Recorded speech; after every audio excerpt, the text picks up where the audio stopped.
Hey guys, and welcome back to this channel. In this video I'll be showing you guys how you can adjust video loudness in CapCut PC.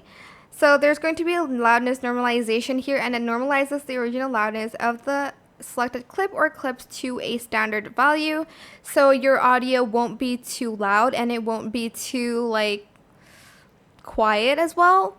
Here's the audio before. This is me just testing the voice.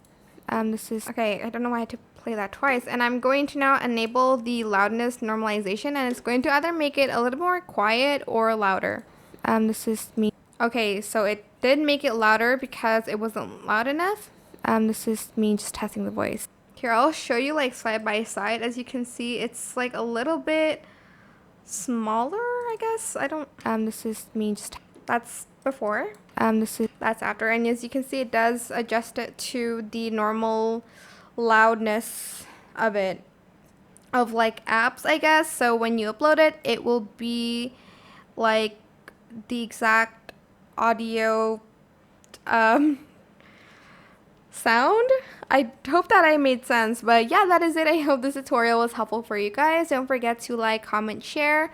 Also subscribe to this channel if you haven't done that already. If you have any more questions, leave it in the comment section down below. I will try my best to answer them all for you guys. And if you found this video helpful, please click the thanks button above the description box down below. Thank you so much for watching. Bye.